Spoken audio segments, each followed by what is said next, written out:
So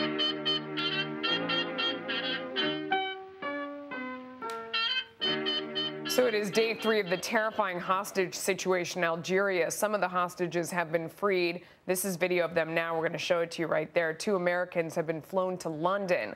But the AP is reporting 1 American was indeed killed from the botched rescue attempt. Now the militants have offered to let 2 Americans go in exchange for 2 convicted Islamic terrorists, including Sheikh Omar Abdelrahman. He is the one-eyed sheikh who's in prison in the States for his role in the 1993 World Trade Center bombing.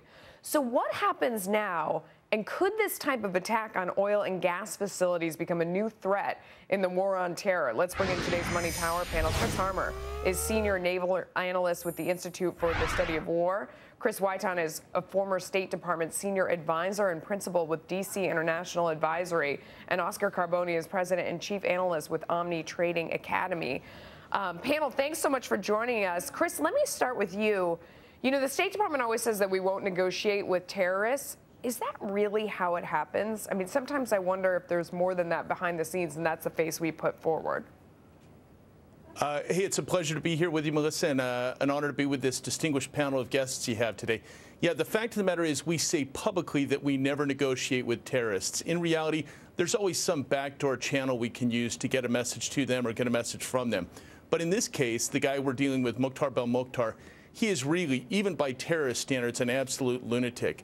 The man is so unstable, he was essentially kicked out of the Al-Qaeda and the Islamic Maghreb organization and started his own terrorist organization. There's no possibility we're going to negotiate with this guy, and there's absolutely no possibility we're going to grant him his request, which is to free Sheikh Omar Abdelrahman and Rafia Siddiqui. There's just those 2 acknowledged lifelong terrorists. There's no way we're letting them go. Christian, do you agree with that assessment of the situation?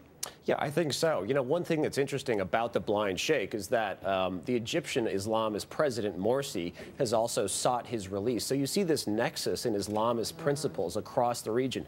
We've had the tendency to separate the political Islamists, the people running Egypt, running Tunisia, they want to run Libya as well, and the tip of the spear, the violent Islamist jihadists. But they share common goals, and this is something we're seeing now all across Africa. And Oscar, how does this make you feel about oil installations all around the world? I mean, it is of note that this time they picked an oil installation as opposed to, I mean, this, to me, it has shades of Benghazi in it, but they decided to go after a key oil installation. I mean, Algeria is a major player within OPEC. They ranked 9th in the world in terms of natural gas production. It was clever. They hit where it hurt. Well, you know, obviously for the security industry, that's going to be a win-win because now you'll have to increase security around many of these installations. But as a commodities trader viewing supply and demand, I don't think that you're going to get a spike out of oil from what we've had happen. Of course, the oil is in a seasonal tendency to go higher right now. So we do know that it does usually go up between December and February, the oil itself. But I think that that attack, because we did not have a spike in oil, and I can give you a lot of reasons why, of course, I think it's showing that if you do attack an oil facility right now, it's not going to give you the results that it would have given you just a few years ago, which, of course, would have been a panic spike towards the upside. That's a great point. Chris, let me turn you back to, you were talking about Mukhtar Belmokhtar and how he's sort of an outcast from this group. Does this enhance his image? Is it considered a success? Well, it enhances his image up until he gets captured or killed. I mean, he essentially has spent his entire life as a terrorist. As a teenager, maybe 17, 18 years old, he took off for Afghanistan. That's where he lost his eye there by shrapnel from a Soviet mortar round, reportedly. At that time, he moved back to Algeria. He joined the Islamic Revolution in Algeria against the Algerian state, fought against the Algerian state throughout the 90s. And then after 9/11, hooked up with an al-Qaeda-affiliated movement. So part of this attack could be seen as an attempt by him to rehabilitate his image. But now he's essentially an outcast even from al-Qaeda and the Islamic Maghreb, and he's not going to survive this. There's no way that the Algerian military is going to let this guy go. The French have been after him for a decade. They couldn't catch him.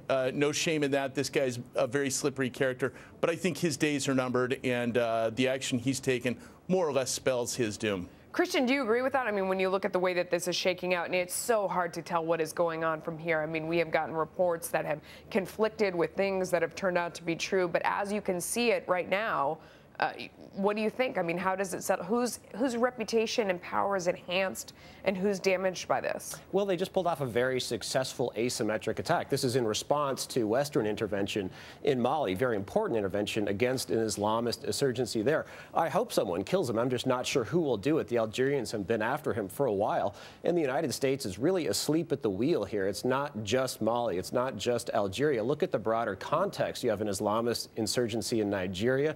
They hit us, the United States, in Libya. They also attacked other diplomats there. So just a drastically deteriorating operation. We provide a little bit of support to what the French are doing in Mali, but not a whole lot. And the president has said next to nothing about this.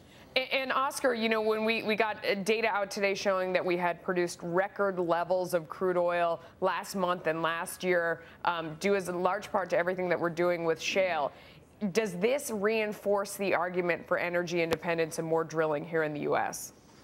Oh, absolutely. And, you know, very interesting. We have the Seaway pipeline, which has just now increased to 400,000 barrels per day that can be shipped right to the refineries. And that will be increased by a twin pipeline next year, increasing us to 850,000 barrels a day. We are very rapidly becoming an oil independent country. Yeah. It's happening very quickly and very exciting for this country, undoubtedly. Guys, thanks so much. Another fantastic power panel. You're all wonderful. I hope you'll come back. Thank you. Thanks for having us. Time now for today's Futures trading is risky and can cause substantial financial loss.